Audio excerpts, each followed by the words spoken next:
It is Friday. We like Fridays around here because we're followed immediately by what we like to call weekends. Thank you to Pope Gregory for coming up with the calendar. We appreciate that. 5th day of April, 2025. 25. Well, so much about a five-star show. I don't even know what year it is. I'm Dan Kuntz. It is 39 degrees, a little on the cool side. That's actually our normal overnight low anyway.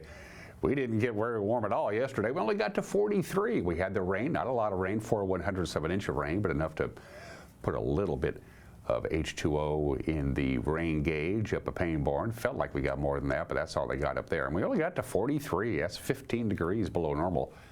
A little warmer today, still no sunshine, still going to see a little bit of rain. Basically, today's going to be a lot like yesterday, only a little bit warmer, and then we're in for a nice stretch of weather. They're not really sure. They know high pressure is going to come.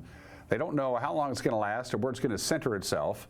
So there's still some uncertainty regarding the strength of the incoming ridge of high pressure. We'll take it. It's a good looking weekend, and most of next week looks pretty good right now. Forecast details are coming up, as is the news. Pretty light in sports. Mariners didn't play yesterday. Kraken didn't play. Wild play tonight. It's spring break time for the area high schools, so there's very little prep action, but whatever sports we have heading your way, we will have heading your way. And if you live in the Eastmont School District boundaries, you're probably going to get your ballot in the mail the next couple of days. They mailed them out a few days ago. The Douglas County Auditor's Office, they're going to try again. They tried back in February. The $117 million construction bond needs a 60% supermajority to pass. They didn't get it passed by 34 votes. They had about 8,000 votes cast back in February for the special election. They lost by 34 votes, so they're going to try again. The election itself is April 23rd, of course, but you're voting by mail, and you'll be getting your ballot again. If you're a registered voter in the Eastmont School District, they want to try again. And in the back half of the program, we're going to show you Jordan Gonzalez and the fine work that she did as she profiled the issues that they have at Cascade and Lee and Rock Island and the other elementary schools that need some love. We'll show you that in the back half of the program. Let's do our tour around the valley with our cameras. We're going to use some cameras that we use all the time, just at different angles. I mean, might as well mix it up. The Wenatchee Valley, of course. That camera is not, that's not really how dark it is. It's actually considerably lighter. I think they put a filter on the camera. We're messing with it or something. I don't know. It's lighter than that. Trust me. It looks ominous, but it's really not that bad. It is cloudy, however, and we are going to get a little bit of rain, we think, later on today. The monitor camera. Looking across the Wenatchee River, it's obviously not light enough for that baby to switch to color. There we go. We're looking over towards the Sleepy Hollow area, just outside of the monitor area, looking over the Wenatchee River to the other side. It looks like there's still a little bit of snow on that north-facing slope. Let's go up to Bear Mountain. Again, kind of a different angle. This is the Bear Mountain camera. It's turned around the other way. If we had it turned 180 degrees, you would see Lake Chelan. We flip it around the other way, and you see that pointing back towards the Entiat area from the Bear Mountain camera, high above the Bear Mountain Golf Course in Lake Chelan. And finally, let's head on out and see Quincy from Monument Hill. There is Quincy. That's a lot of real estate you can see from that camera out in the Columbia Basin. And of course, they're dealing with high clouds as well. Good morning to Quincy. What do we have for you from Mother Nature, from the National Weather Service? Again, after only getting to 43 degrees yesterday, that was it. We'll be warmer today. Not by much, but we'll take it. 51, and again, hit and miss showers all day today. We'll have some rain passing in and out throughout the course of this Friday. We'll dip down to 37 for the overnight low, which is exactly normal for this time of year. And then Saturday, we start changing things up a little bit. Upper 50s, back up to normal for the afternoon high. It's going to be a little breezy on Saturday, a little breezy on Saturday night as the last of the low pressure exits the area. We are going to see a few clouds Saturday night, too. Overnight low about 37. Then we are really looking good. Sunday, we bump up to 58. Lots of sunshine, very little wind. We'll be to the mid-60s on Monday, mid-60s Tuesday, warmer still Wednesday. A couple of more clouds on Thursday. Again, we'll be under the influence of a ridge of high pressure. So we'll have a warming trend really starting Monday, but lasting at least through the middle of next week. The uncertainty remains, though, regarding about how strong this high pressure ridge is going to be and if it's going to be a dome or kind of flat, which means it could go almost anywhere. That's your forecast. It's 5 minutes after the hour. When we come back, what made news yesterday? I'll let you know. 2 minutes away. You're watching Wake Up Wenatchee Valley Friday edition on the NCW Life channel.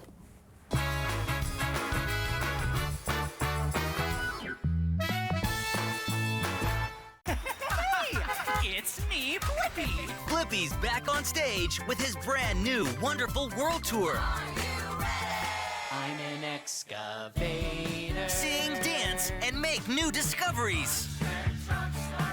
In Blippi, the Wonderful World Tour with special guest Mika. My name is Mika. Yeah, it's nice to meet ya. For tickets and more, visit BlippiOnTour.com. Blippi, the Wonderful World Tour. Now's the time to get a great deal on select Kubota equipment. Part of the #1 rated tractor brand for durability and owner experience in the U.S., they offer the versatility and reliability to get the job done right, all year round. Right now, bring home select BX and L Series tractors for 0 down, 0% APR for 72 months. Contact your Kubota dealer for details.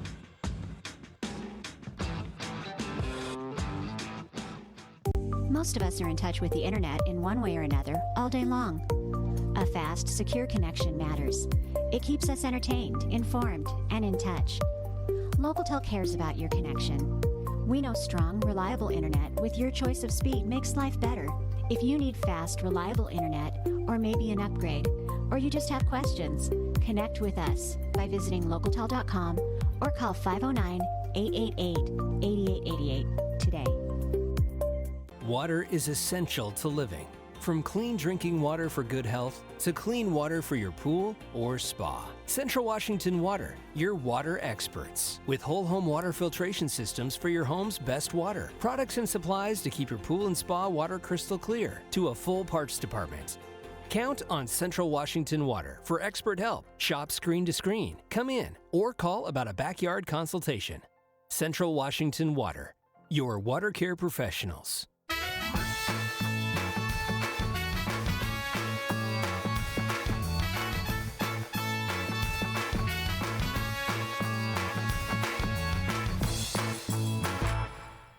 Well, apparently we're just starting the show all over again. Couldn't get enough of it the first 7 minutes. Overcast, 39 degrees outside of our studios. Cloudy all day, a little light rain, lower 50s. Sunshine returns on Saturday, and we have a nice warming trend for next week. It is 8 minutes after the hour. The suspect who shot and killed a Rock Island man 1 year ago near Painboard Memorial Airport entered a plea yesterday. It looks like he'll be heading to prison for about 15 years. 31-year-old Eric Reyes opened fire on South Union Avenue back in April of last year. He killed Elias Morono Ontiveros, who was 23 years old. Reyes captured 2 days later by police. The SWAT team, remember when they raided Lyle's Motel at the 900 block of North Wenatchee Avenue? Well, on Thursday in Douglas County Court, Reyes pled guilty to second-degree manslaughter in Mora's death, plus 3 counts of unlawful possession of a firearm. He originally faced trial on more serious charges, including second-degree murder. Judge Brian Huber accepted the guilty plea, scheduled sentencing for April 23rd. Prosecutors say if the court follows their recommendations, Reyes will be sent to prison for 180 months. A Wenatchee murderer may not have DNA tests conducted on the scene where he stabbed his spouse to death back in 2012. That was the ruling yesterday from the Washington State Court of Appeals. Sebastian Cortez Aguilar was convicted of first-degree murder and assault in the death of Hortensio Alejandre, his partner of 15 years. He committed the act in a Wenatchee apartment in full view of their children, then he fled the scene. Cortez claimed he acted in self-defense and sought new DNA testing of the crime scene to prove it. However, the 3-judge appeals panel ruled yesterday that any new DNA testing would not yield significant information, since both Cortez's blood and his victim's blood were already found in the apartment. Cortez is now 52 years old. He's serving 30 years for the murder at the Coyote Ridge Corrections Center. The man accused of promoting prostitution out of a pair of Wenatchee massage parlors, well, his arraignment didn't happen. It was supposed to happen Wednesday. It's been delayed. 61-year-old Lin Hei Yan is charged with organized crime, money laundering, and related charges. Police say he employed women at 2 massage locations to offer sexual services for money, and then police raided those businesses last year. Yan's been in jail since March 20th after his return from China. He has not been able to confer with his attorney, who speaks Mandarin. That attorney is based in Bellevue. A judge yesterday continued the arraignment until April 10th. Yan's wife, 45-year-old Yang Yang, allegedly partnered with him in the prostitution scheme. Police believe she has yet to return to the United States. The city of East Wenatchee will begin implementing a 10% utility tax this month. The utility tax relates to water, sewer, and garbage. It was approved by the East Wenatchee City Council back in November. Mayor Jerry Lee Crawford said this is a tax on those utilities, and how the utilities determine to collect that tax is up to them, although one option could be from embedding the increases into their rates. The water and garbage districts are separate entities from the city, and the customers they serve outside of the East Wenatchee city limits will not be affected. Crawford said that while the city is in a healthy financial position, the utility tax will help offset increasing inflation, and the revenue from that tax can go to the general fund, which allows the city to be flexible with how those funds can be used. And if you're a homeowner and you want to get rid of yard waste in the Upper Valley, you can expect higher fees when the drop-off locations get opened up. We're talking about, your branches and your clippings at the Leavenworth Brush Yard. The site's at Icicle Road and East Leavenworth Road. It's operated by Chelan County. Commissioners voted last week to raise the drop-off fee from $20 to $25 per cubic yard when the site opens later on this year. They haven't set an opening date yet, by the way. Chelan County Public Works says while waiting for the brush yard to open, residents can also take their organic waste to Winton Compost Works up in the Winton area near Lake Wenatchee. That's where the material can be turned into useful soy additives. Winton, by the way, charges a minimum $15 drop-off fee. That's the news at 12 minutes after the hour. One more newscast before we get to go do a weekend. It'll come your way today at 5 o'clock, 6 o'clock, and 10 o'clock on television, 5, 6, and 10. On TV, if you don't have TV, well, you probably have TV in one form or other because you're watching the show. But you know what I mean, if you use your computer or the web. Our news will be up and running right about 5 o'clock on our Facebook page, our YouTube page, our homepage. You can see it on our app. And if you have a news tip for us, get a hold of us. The best way to do it is send us an email, because a bunch of people get those around the old bullpen, news at ncwlife.com. Not a lot of sports results to talk about because there wasn't anything going on yesterday, but we'll do what we can. Sports is next. You're watching Wake Up Wenatchee Valley on the NCW Life channel.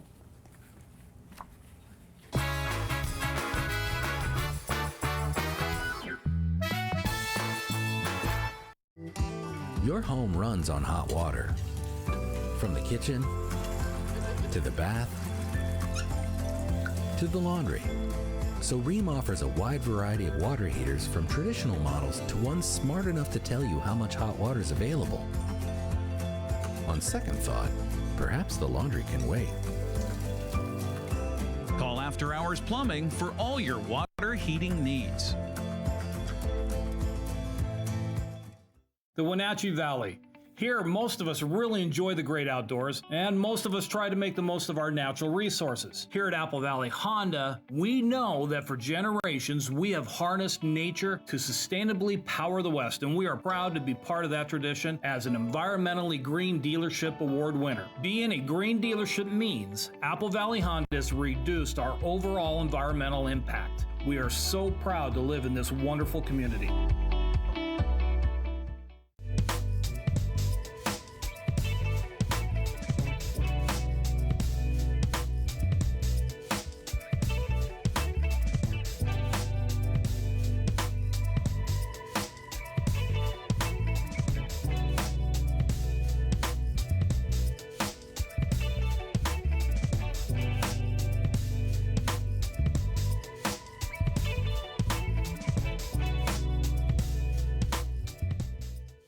The Lake Chelan Chamber of Commerce presents The Magic of Manson.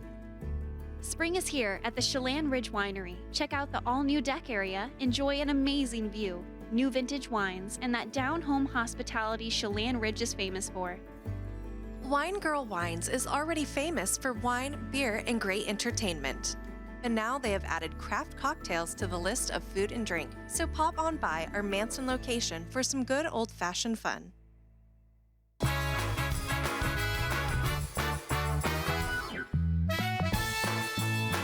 It's quarter after the hour. Well, let's see if getting out of the Emerald City will help the Mariner offense. They could use it. They begin a 6-day, 6-game road trip. Today, they'll be in Milwaukee to take on the Brewers. Logan Gilbert throws for Seattle. Freddie Peralta will toss for the Brew Crew. They're both right-handed pitchers. First pitch on Root Sports is at 5:10. Seattle Kraken are also on the road. They're down in Southern California. They'll take on the Anaheim Ducks. That'll cure what ails you because they're not very good. Of course, the Kraken eliminated from the Stanley Cup playoffs in Los Angeles a couple of days ago. They'll take on Anaheim at 7 p.m. on Root Plus.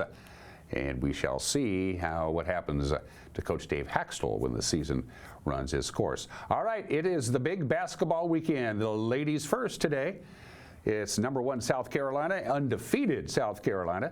We'll take on number 3 North Carolina State at 4 o'clock, and that'll be followed by number 1 Iowa and number 3 UConn at 6 o'clock. Both of those games on ESPN with the national championship on Sunday. And for the men, they do battle tomorrow. They'll be in Glendale, Arizona at the big stadium. Number 11 North Carolina State and number 1 Purdue will tip off at 3:09. That'll be followed by number 1 seed UConn and number 4 Alabama at 5:49 on TBS with the national championship on TBS on Monday night.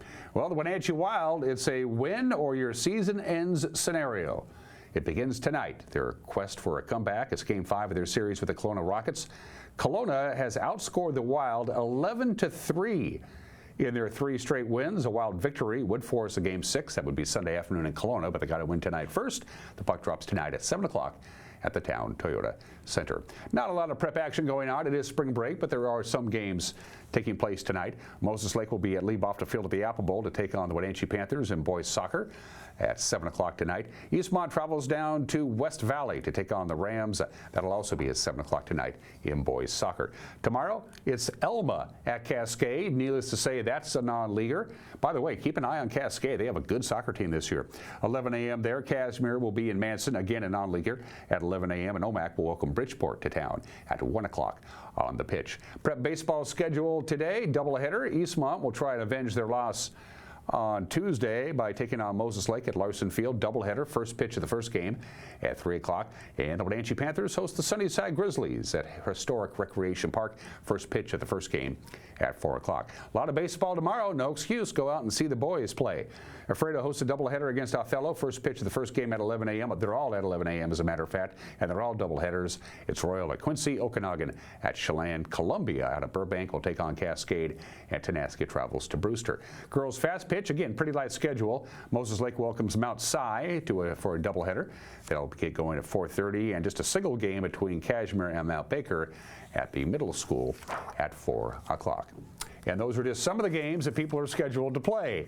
It's one of the lightest sports days I can remember in a long time. It's 18 minutes after the hour.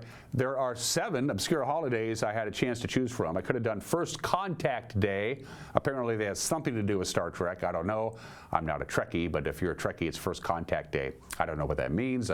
It's National Flash Drive Day, National Go for Broke Day, National Read a Roadmap Day. That's what we got along back in the days on road trips. We didn't have phones. We just used an atlas. National Caramel Day, National Deep Dish Pizza Day. But today is Walk to Work Day. And in celebration of Walk to Work Day, today I drove. I know a lot of people walking to work is simply impractical. Hi, I live in Leavenworth, but I work in Wenatchee. You're not going to be walking to work. In fact, Americans don't walk much of all. We walk the least amount of any industrialized nation.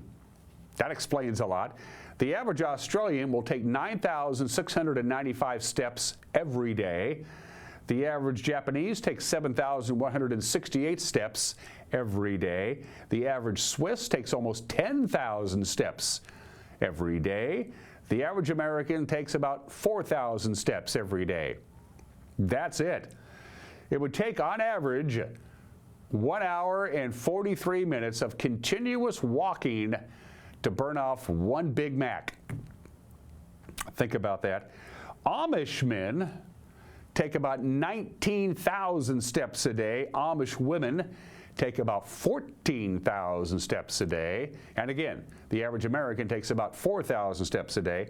So what does that correlate to? Only 4% of the Amish population is obese. 31% of the general American population is obese. So get off your tukushes. In 1970, 69% of all kids walked to school in 1970. Now that's just 12% of kids walk to school. And by far, New Yorkers is not only the largest city in the United States, but a full 57% of New York City residents do not own a car. That is by far the highest rate of any city in the country. Walk to work today if it's feasible, and you might bring an umbrella too. 20 minutes after the hour. Today in history, there's the Mayflower heading home, heading back to England. They didn't stick around. They showed up, of course, the previous fall. They hung around, had a couple beers, watched some football, and then on April 5th, 1621, the Mayflower, whoop, heading back. Of course, they didn't have anything. All they had was a crew. They had a ballast down the bottom of the ship with a bunch of boulders from Plymouth Rock. They just took a bunch of boulders, put it at the bottom of the ship, so at least sink a little heavier. And they made great time because the wind was with them. It took them almost 2.5 months to sail from London to Plymouth. It took them just a month to get from Plymouth to London because one thing, they didn't have anything on board except people, and the winds were with them. So they headed back home on this date 403 years ago today. 66 years ago today, 1958, Ripple Rock, which is in a narrow strait in British Columbia, was a great shortcut for ships. There was only one problem. Ripple Rock, the summit of Ripple Rock, it was an underwater mountain, was only 9 feet below the surface of the strait. We're going to show footage. So ships kept hitting the damn thing.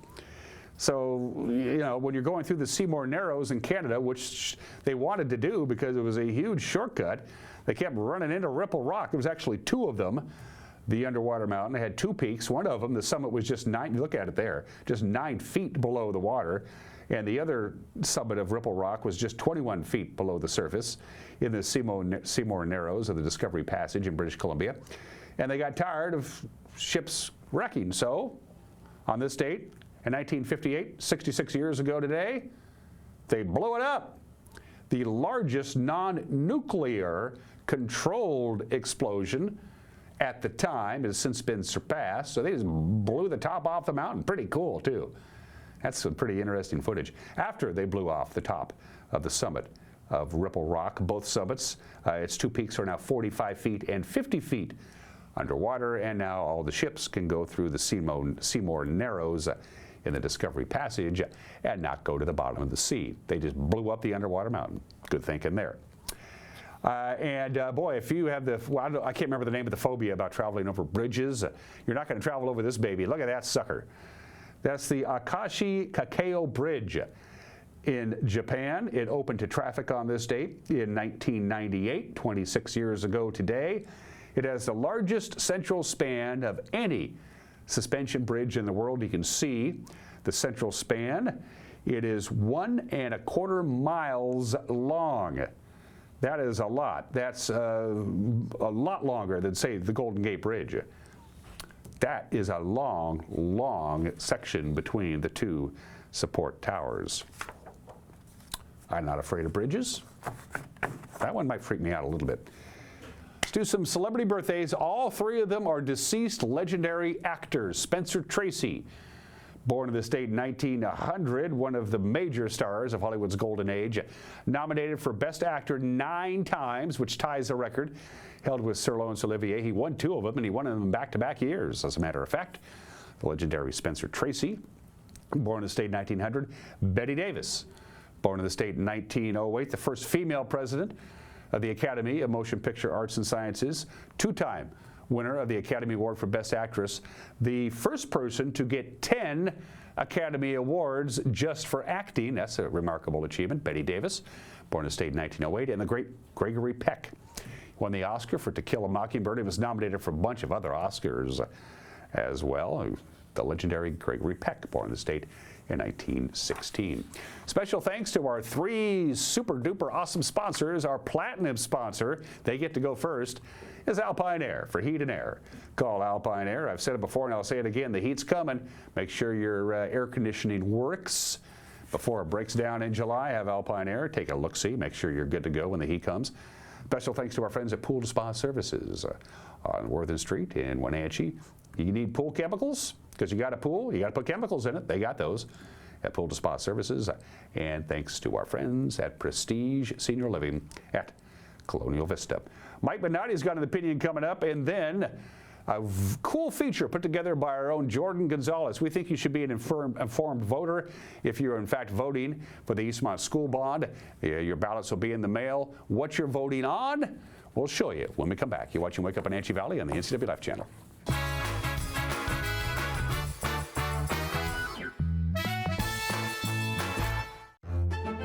My name is Anna Marie. I've lived at Prestige here for 6.5 years, and I love it. They just made you feel so welcome. I love my room. I get 3 meals a day, do as I darn well want to. I've loved it ever since I moved in. Mom's a wonderful, wonderful lady. She deserved the very best, and I got it for her here at Prestige. It's a great time to go into the medical profession. And this is the perfect place to start, because this is going to provide you that basic understanding in order to get into medical school, physical therapy school. So when you are ready to head on your career pathway, wherever it is, then you've already had some experience and say, oh, this is so cool. This is exactly what I want to do. So really, you're going to leave me with 13 college credits and a license with the state of Washington. The Honda you want is here. Get a great offer on the stylish HR-V or the Civic. Which car and driver call it fun to drive?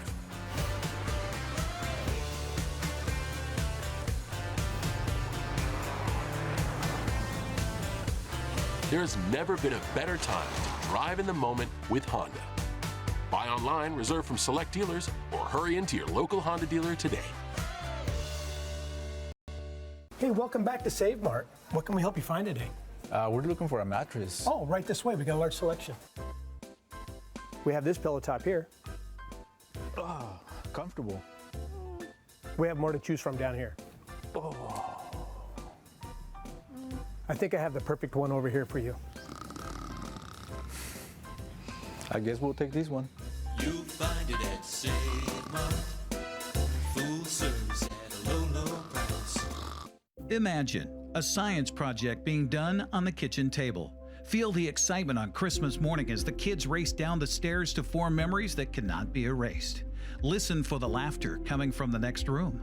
Put your family in a new home to make these visions become reality with Coldwell Banker Cascade.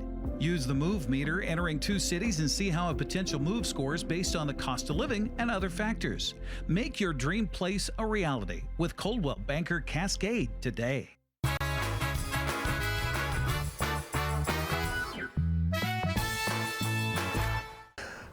Hey, this is Mike Mad Dog McNutty, and everybody is entitled to my opinion. Now, for my fellow Christians, I have great news. Wonderful, good news. God loves gay people, and they're all going to heaven when they die. Now, stop. What I want to do is pay attention to my mental and emotional response to that declaration. If the idea of gay people being loved by God and going to the same heaven I think I'm going to makes me react with anger or argument or some other negative emotion, then maybe it's time to take a look at what I call my Christianity. Why wouldn't I be happy to admit some of my judgmental and prejudicial attitudes are wrong and admit that God's grace actually does extend to everyone without condition? Wouldn't that be good news? This is Mike Mad Dog Magnotti, and that's my opinion.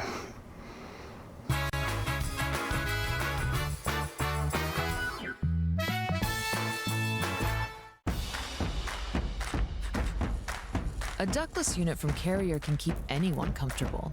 Take Shelly, for instance. She finds me time in her new attic-turned-home gym. And with her Carrier ductless unit, the temperature is always perfect. No matter how intense her workout gets. Carrier. Total comfort, totally happy. Turn to the experts, Carrier and Alpine Air. Heat and air, call Alpine Air. You've got a lot to do today. While you're out and about, remember to dispose of your unused medications safely and anonymously. It's a simple act that makes your home a safer place. Next time you're at the pharmacy, just place them in the drop box. To find a location, visit medproject.org.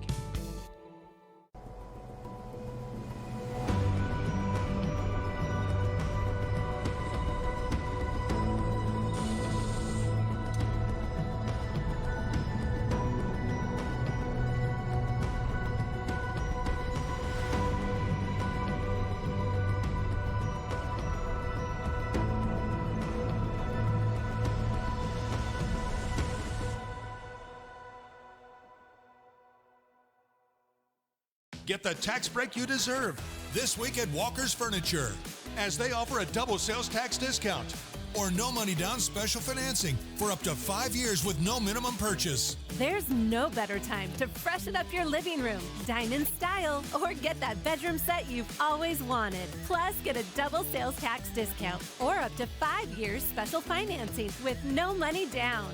Making it the perfect time to max your tax return and spend less at Walker's. I chose Pinnacles because they embrace and lift people with different learning styles. It's a school where I can be myself, creative, and be successful. There's a lot of hands-on activity, and you get to really connect with the community here because we're all one. We get to see each other often. It's a small building. The teachers care about you and make sure there is equity in the classroom. They take care of them as a whole. They see them as a name, not a number.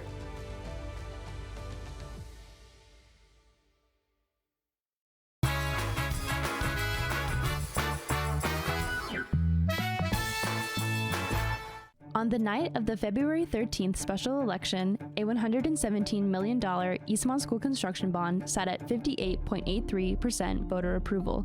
In Washington state, a school construction bond needs to pass a 60% supermajority threshold. As days passed and more ballots were counted, the bond would eventually fail at 59.56% voter approval. Every day when they had a new ballot count, this is going to be it, this is going to be it, this is going to be it.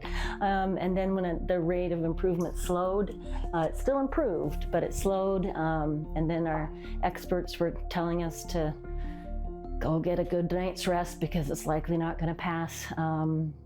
Then that's exactly what I think we did as a team.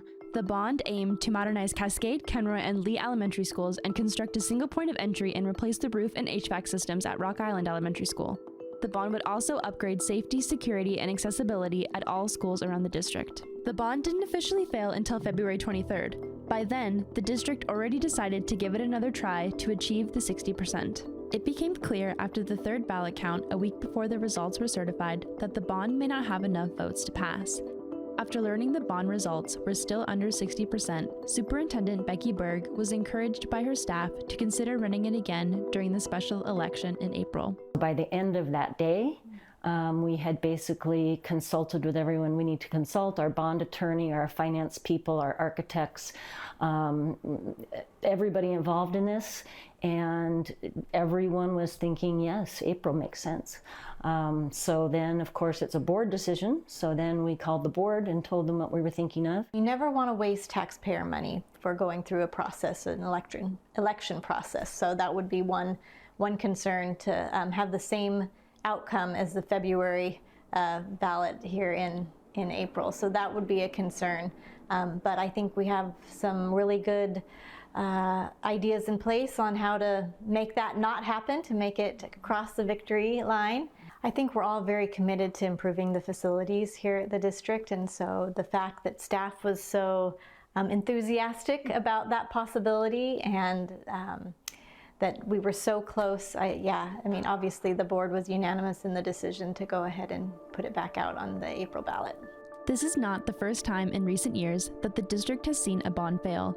In 2022, an Eastmont school construction bond aimed to fix a lot. 4 aging elementary schools and Sterling Junior High would be renovated, athletic facilities would be updated, and they'd have a new transportation center. The $185 million bond went on to fail during the November election that year. Only 51% of voters approved the measure. It was the bond from 2022 that informed the one on ballots this year. After the 2022 failure, the district surveyed voters, which helped them understand what the top priorities were. It was determined that Cascade, Kenroy, and Lee schools were most in need of rebuilding, and Rock Island also needed some improvements. Participants agreed the athletic facilities needed upgrades, but not through increasing taxes. The transportation center was also deemed a nice to have and not an immediate need. That input is what helped the district narrow down what they wanted to focus on with the February and now April bond. Should this bond pass in April, the tax rate is projected to remain the same as in 2023. The district paid off a capital levy in 2023, and the new bond would replace that tax in 2025. The 2023 combined tax rate was $2.92 per $1,000 of assessed property value. There is a chance that this rate can decrease as new construction and houses are built, and especially as Microsoft begins to move into the area. This bond also generates an additional $27 million in state matching funds. All eyes now watch the April 23rd special election to see if the district can maintain high voter approval and get the votes needed to pass the bond. None of us take these decisions lightly, whether it's the staff crafting a proposal for the board or the board weighing in. Eastmont has a strong reputation of being moderate with expenses, having a good rainy day fund, not asking for the moon, and we want to live up to that reputation, as well as just the moral imperative of being responsible to the taxpayers. So I think we're at the place now where these are all needs, not wants, and we're putting our kids first. In an attempt to learn more about the building conditions that would be addressed by the bond, NCW Life was granted access to all 4 schools over a several-hour period on January 16th. As we were given tours of each school, we learned more about how the buildings are posing challenges to the students and staff inside. During filming, a bitter cold was freezing north central Washington. That week, it was too cold for Eastmont students to go outside for recess. For kids at Cascade and Kenroy schools, they need to go outside anyway if they were going to the library or cafeteria. Both schools were built in a series of buildings, and every classroom has an exterior door that leads to their breezeways. My classroom is currently at 58 degrees, which is too cold for students. And so when we're getting lined up to go to specialists and everything, you think of that exterior door that has to be opened up to the 4-degree weather outside.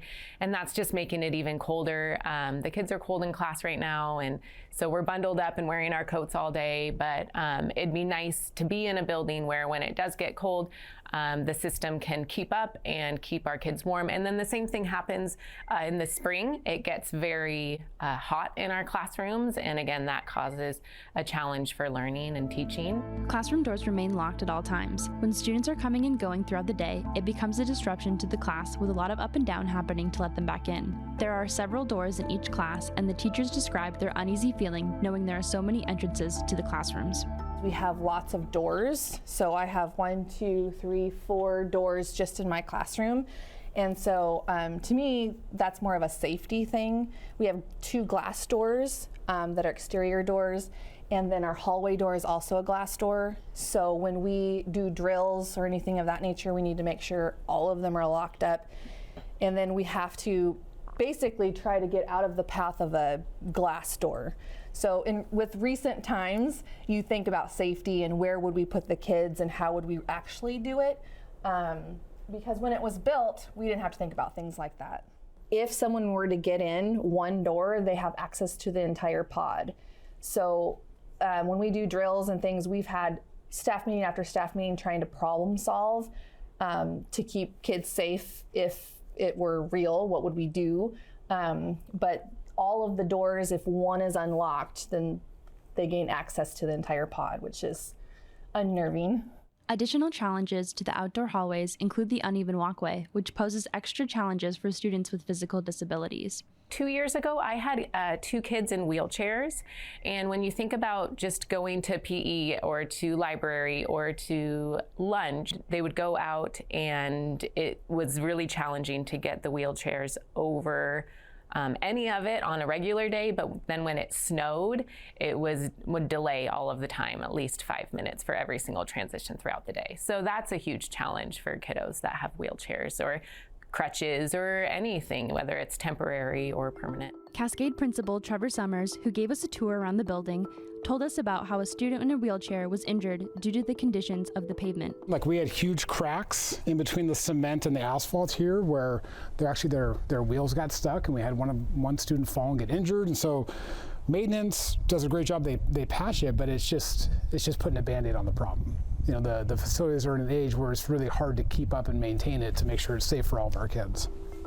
Cascade students and teachers utilize the whole school, and that often means making makeshift instructional spaces out of anywhere they can. We have to create like small group work in like essentially hallways. So this table, and every pod has this. This is where our kids get a lot of their special education services, and you can see the lighting's not great, and the the space isn't great. It's not conducive for learning, and yet this is where we're having kids get extra support. And this is just the best we can offer just because of the way that the building's made up. And we don't have any extra space. There's no open classrooms. There's no additional areas that aren't being utilized by staff and students all the time. Inside the staff room, Summers took us to the small corner that is designated as the nurse's station. This is where we're trying to get our nurse some privacy to make phone calls, which you can see is pretty rudimentary as far as offering a nice workspace for, a nurse that's super vital to our kids and families. Summers also took us through the gymnasium, the floor of which he said basketballs hardly bounce on, to another intervention room that is inside the gym. For her to work with our kids, she has to go and get them and often walk them all the way through, walk them through a gym to bring them in here to work with them, to give them extra support, and then walk them back, which again, not the most efficient or productive way to do things. You might think, well, it's, what is it, a minute or two to walk, but when you do 2 minutes each way, 4 minutes every day, that's 20 minutes a week times 180 days, it adds up. We're looking at significant loss of learning just because we have to walk to go get students to bring them in because we don't have facilities to properly house them. Between Cascade, Kenroy, and Lee, hundreds of students are taught inside portables due to the lack of space inside their building. Portables, meant to be a temporary solution, have become permanent fixtures at the schools. The oldest portables are on Lee's campus and were built in 1989 according to Eastmont's facilities dashboard, making them 35 years old. Douglas Cornwell, a Lee teacher, said they house all the 5th and 6th grade classrooms. They're fine for what they are, but again, they're supposed to be temporary, and these have kind of become permanent for quite a while. Issues that we have with them, the pipes freeze fairly easily. The HVAC units, again, like they have a hard time, so we have to watch these. A lot of I was going to say what you call them, like a deck, the steps that go up to there, they're mostly ramps, and we've got a few steps, but they're slowly, falling apart, and things are there. We got rust around the doors. So with the new bond plan, I know that they were looking to get rid of our portables and, have these be full-time brick and mortar classrooms. So, I mean, they are what they are, and they house kids, and they do a good job, but they're past their prime. Like to get into the building, we have to go through here, which again is another big safety issue, is having to walk, from the building into here, because then we have to, because we have locked doors, you have to somehow get a key pass, to someone who gets in, and then if that disappears, we have to, reset our security thing. So another thing is just keeping kids safe is, spending like less time out in these breezeways and that, and also we're wide open to the community in there, and anybody who kind of walks through and that. Like we have a closed campus and we keep a good eye on that, but you're out in the open, and so anybody can kind of stroll through. At Lee, it isn't uncommon to see portable units tasked with heating or cooling an entire room. Cornwell told us that the HVAC systems in the building are so old they can't find parts for them anymore. The freezing temperatures in the days leading up to filming were putting stress on the deteriorating systems. This room right here, we came in and there was a really strong smell of smoke and that, and so we went and checked it out, and again, it's just this cold weather. These old systems, trying to keep up with it, but we had 2 classrooms that smelled not the best, and we had to relocate one to another room for a while, while we aired everything out, and we brought the people in, and they, did their best to get them up and working the best they could to make kids comfortable, because that's a big thing here at school is, we have to provide them a safe, warm place to be, because if you're not safe and warm, you don't do a lot of learning. Cornwell works with students who have sensory issues, and his old classroom offered them a quiet space where they could go to decompress. His new room, which he was still moving into, was once a stage area. If you want to take a kid, who is sensitive to noise and that, doesn't work as well. We've got our gym over here and our music rooms next door. So any given day you might have drums playing in here, and music playing over there, and that's just kind of how it is. And we can do certain things, with the lighting and that, we usually turn that lighting on, turn the stage lighting on. We can, decrease that sensory input. We can, in the other place it was pretty quiet anyway, but we do have earphones and stuff that they can put on. The bilingual room was considered to go up here, but they have to be able to, hear words and accents and, with pronunciations, and just with the different amounts of noise, it just wasn't going to be doable for them. Like the kids couldn't hear in that. So we kind of bit the bullet and came up here and kind of let them use the other one just so, they could have that room for academic time. Our tour of Kenroy with Assistant Principal Erin Coyle began in the kitchen, where she explained that the school is now unable to cook meals on campus. Also just recently had the fire marshal require us to remove the stove because we lack a exhaust vent for as a commercial kitchen. So we're no longer able to like warm up food or cook food. Our kitchen staff has to go down to another building and drive it up here.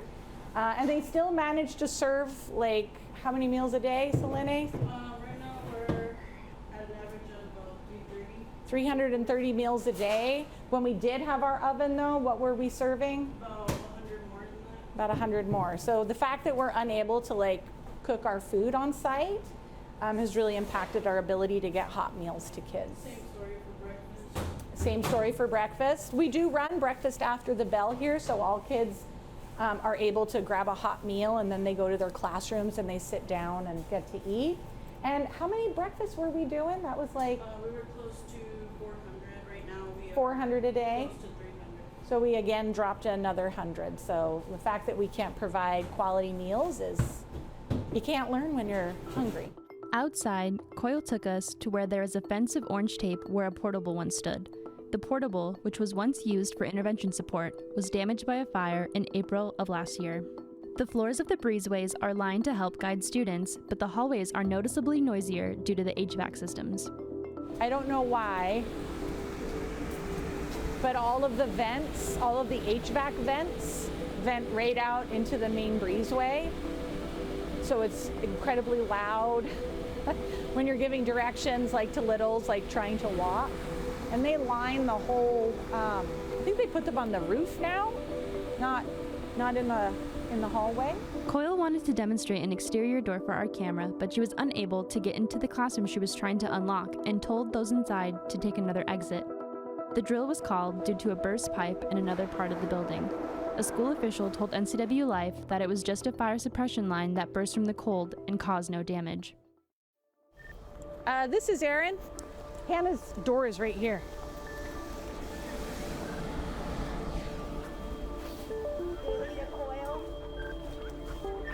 Yep, this is Erin.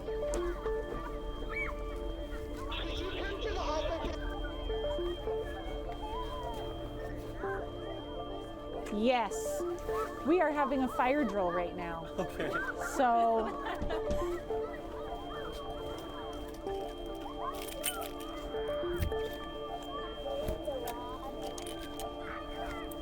Okay, go out that door. Okay. I have to go handle the fire drill right now. Yeah. Hey, Dustin, you copy?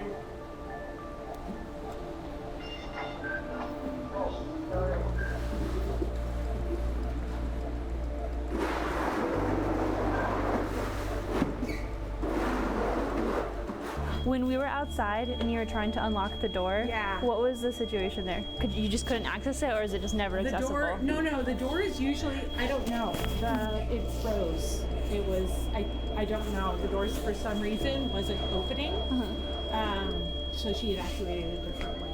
But the kids were trying to get out that door for the fire drill. Oh yeah, for sure.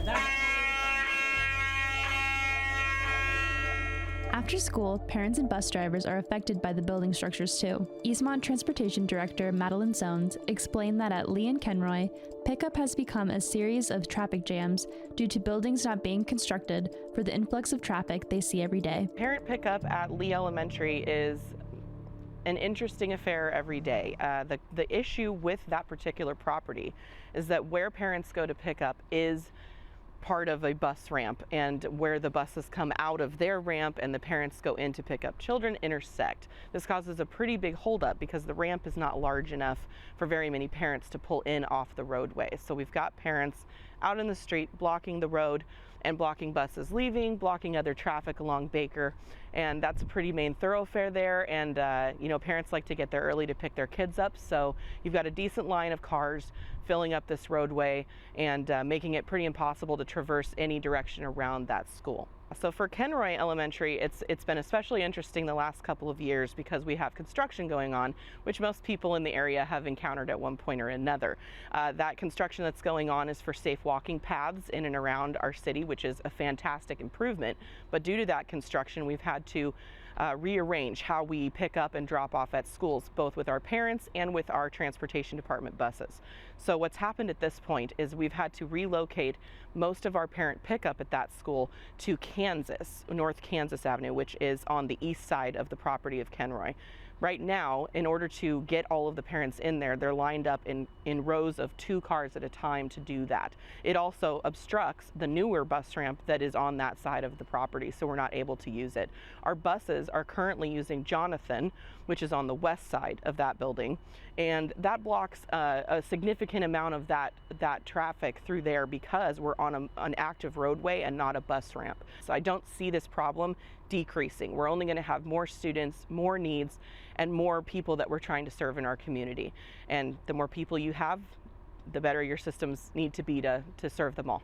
While Cascade, Kenroy, and Lee would see a complete modernization of their schools, Rock Island Elementary would see a smaller scope of improvements, including a new roof and HVAC system and safety upgrades like a single point of entry. We do only allow our parents and our students to enter through the main building, but when you first walk in, you can go 2 different directions in the hallway instead of direct line to the office. I think it's going to be extremely important for us to really lock that down so that when we let people into our building, that they only can go to the office first before going into our building, because right now it's just a huge safety concern. You don't want to expect the unexpected, but you do. You want to prepare for anything, and right now you can't.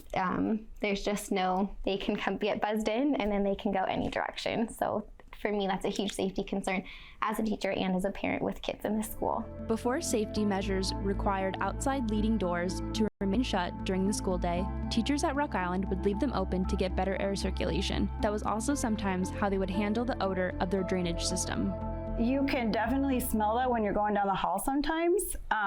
That's not a good smell. It does fill the hallways, the classrooms, to the point where you're trying to close the doors. And again, you want to open your outside doors, but our windows don't open. So if we could, in the newer side of the building, we have the windows that you can just slide open, but here it would just be our doors, which comes back to that safety concern. The HVAC problems at the other schools named in the bond are caused by the age of the buildings. At Rock Island, their problems stem from a manufacturer error.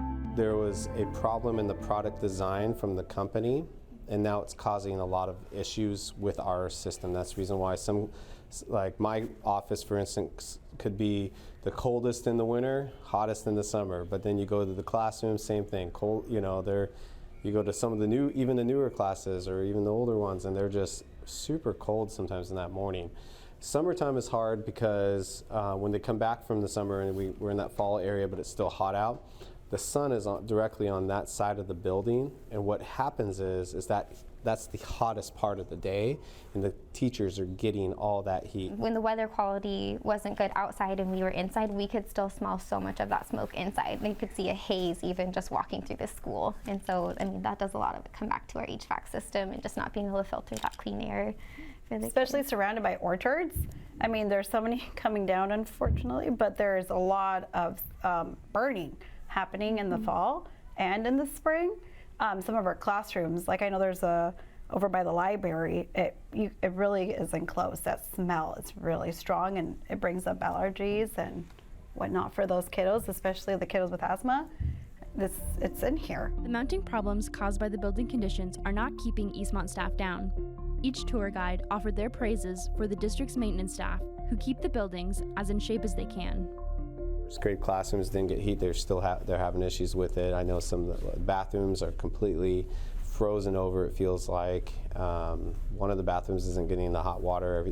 So it's those kind of issues that even our maintenance department does an amazing job of getting out and helping us and servicing our needs. However, sometimes, if other schools are going through the exact same thing, especially those older schools, Cascade, Kenroy, Lee. It could cause a trickle-down wait. Like they might beat us to the punchline, so we have to wait until they get theirs gets fixed, and then we can get ours fixed. So, but our maintenance department, I feel bad because they do a lot of work trying to keep this place up to date, and they're working hard around the clock. For the Eastmont teachers, there is still a lot to be proud of regardless of the building conditions. I have such pride in our school, and you want the kids to have pride and ownership of it too. And then you come in, you have parents that visit, and I think it's just important too, appearance-wise, when you have peeling tile and you have paint that hasn't been refreshed, and just holes in the walls and random pipes coming out of the ceiling. And I'm sure they served a great purpose at one point in time, but now that we're here, we want to be a modern school, and we want to have that same that buy-in for parents, and we want to know, like, this is a good school. And just because we have peeling tile on our floors doesn't mean we're not a great school, and we are a really great school.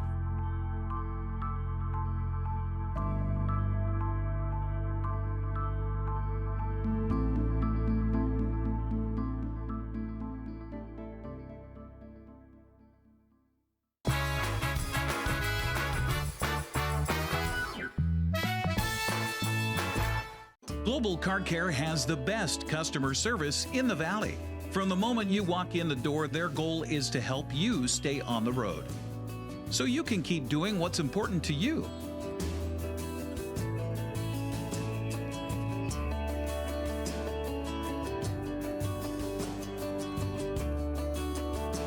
Global Car Care certified ASE mechanics stand behind your automotive repairs. At Local Myth Pizza, we believe in real food, freshly prepared with only premium ingredients. Our cheeses are imported from Italy. Our sauces, dressings, and even our sausages are made in-house fresh daily. Featuring Northwest craft beers and 30 Chelan Valley wines and ciders. Family fun and amazing food. Eat local, drink local, and be local at Local Myth Pizza. Come see why Sunset Magazine says you can't beat Local Myth Pizza. My favorite thing about living at Prestige is the activities. I think it's just so good for you to have a group that you can have fun with. I think if you keep moving and you have a social life, you're going to live longer. And that attitude is fostered by the activity director and the managers. It's a good place, it's a happy place, and it's where I plan to stay forever. Me too.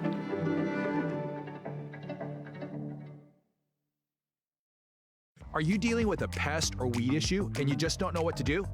We use the best pest control methods approved for areas with kids and pets. Whether it's rats, mice, ants, or spiders, or something else altogether, we provide the coaching and solutions you're looking for. And you can know that your dollars are supporting a local, family-owned and operated business. Allow us to help you get back to living healthy and pest-free. Harvest Valley Pest Control.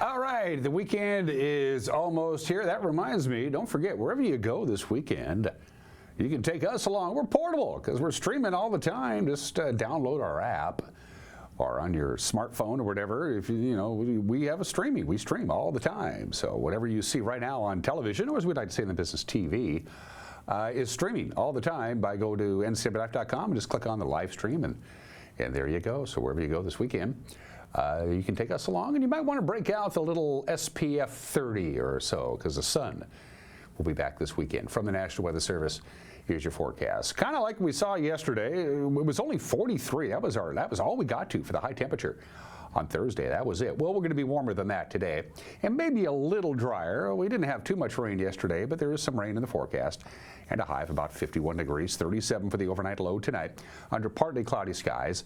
Saturday, lots of sunshine. We warm up a little bit, near normal anyway. 58 will be 57 on Saturday, 58 on Sunday. Ridge of high pressure will really be set up by the time we get to Monday. They're going to have a nice, dry, warming trend.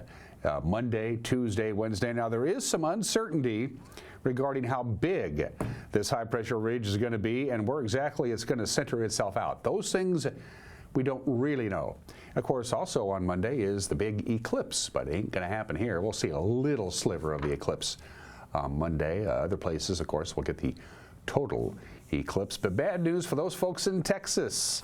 Most of the Texas area that will be under the total eclipse is going to have cloud cover on Monday. That stinks. Anyway, that's it for us. Have yourself a great weekend, and we will see you Monday. Until then, bye-bye.